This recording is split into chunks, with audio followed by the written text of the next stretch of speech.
It's becoming increasingly difficult to categorize new cars.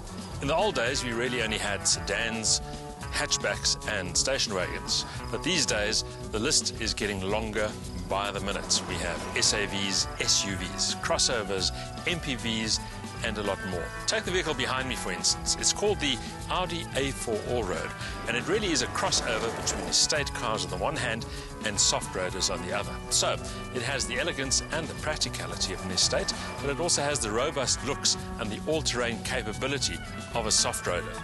The question, of course, is whether this is a very clever jack of all trades or a master of none.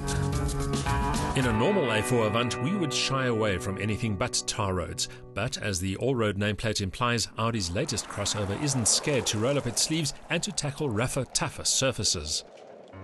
So, how competent is the A4 Allroad really in off-road terms? And it has quattro all-wheel drive, which has been fine-tuned for gravel use, together with a stability control system, which also uses a surface detection sensor to decide just how much assistance it should provide in off-road conditions. So, you can drive this car almost as if you are on tar, on gravel, and you'll find that it is stable, controllable. In fact, it's pretty much like driving on the road.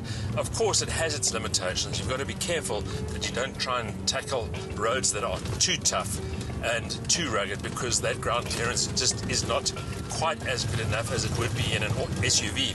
But I have to say that for the most, this is a pretty competent car as long as you stick to gravel. In the absence of a diff lock or low range, rocky terrain or deep sand are no-nos.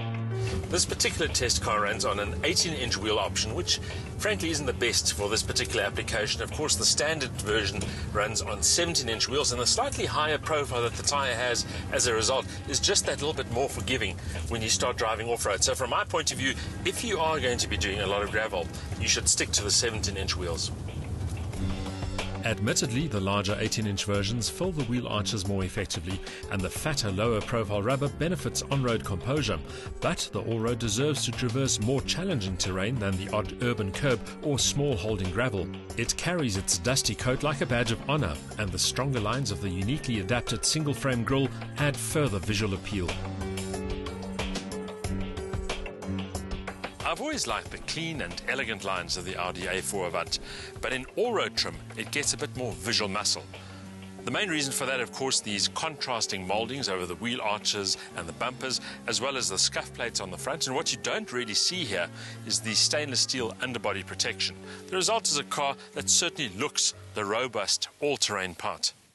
But swap sand and grit for sweeping tarmac roads and you'll soon forget that this Audi carries the all-road tag. Despite its slightly taller stance, the smart crossover attacks sweeps and turns with all the sporty verve and confidence of a performance estate.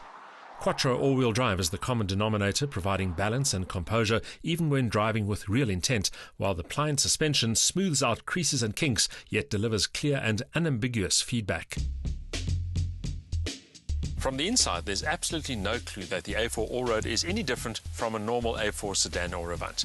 The cabin's execution very much in the premier category, a lot of tactile quality, a lot of features stretching from Bluetooth all the way through to leather upholstery, climate control, cruise control, a color screen for the MMI system, and of course the list just goes on and on.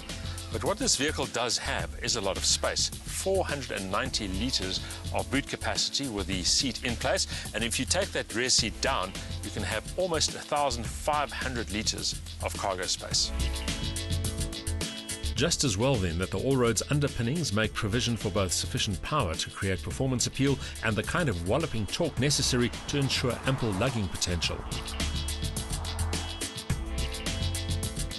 The A4 Allroad is offered with a choice of two engines. There's a 2-litre TFSI petrol unit, good for 155 kilowatts and 350 newton meters, and this engine, which is the 2-litre TDI turbo diesel, 130 kilowatts of maximum power and 380 newton meters of torque. In both instances, the gearbox is a 7-speed S-tronic dual-clutch gearbox, and of course, quattro all-wheel drive is standard. Choosing between two such appealing drivetrains will never be easy. Those with high annual mileage tallies, frequent long-distance overland trips, or heavy loads and towing in mind will favour the turbo diesel. But the TFSI petrol model is the racier and the slicker of the two, and at least both share the same talented chassis. It might have an Allroad badge, but on tar, the A4 feels very much like any other A4. In fact, it doesn't even feel like an Avant. It just feels like generically an A4, which isn't a bad thing because it's very smooth, very composed, very refined. A surprising amount of grip considering that this car is quite a bit higher than the standard car. And of course, part of that reason is the Quattro all-wheel drive and those big 18-inch optional wheels with some very grippy road rubber as well. I have to say it's a fun car to drive, and it's almost difficult to believe at this stage that you can drive dirt roads with a fair amount of speed as well. As far as performance is concerned, the 0 to 100 time 8.1 seconds, top speed 210 kilometers an hour. Remember, this is a turbo diesel car, so fuel consumption is pretty good too.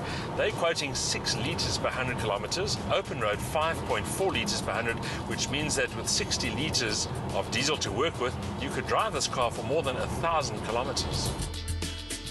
There's no doubt that the petrol model will be thirstier, although it may be more frugal than expected on the open road. However, regardless of engine, it's the A4 Allroad's versatility that is likely to be its strongest suit. The A4 Allroad might be an impressive and appealing vehicle in many ways, but the big question is whether there's space in the market for a vehicle like this in a country where the SUV is very much the king.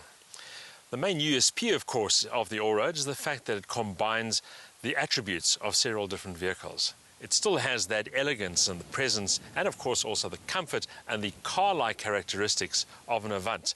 But it combines those with a sort of off-road capability and all-terrain traits that you'd expect of a soft-roader. Of course, also add the fact that it's much more wieldy than a soft-roader and that it still has an element of the soft-roader stance. And it's that overall package that makes the Avant such an attractive vehicle.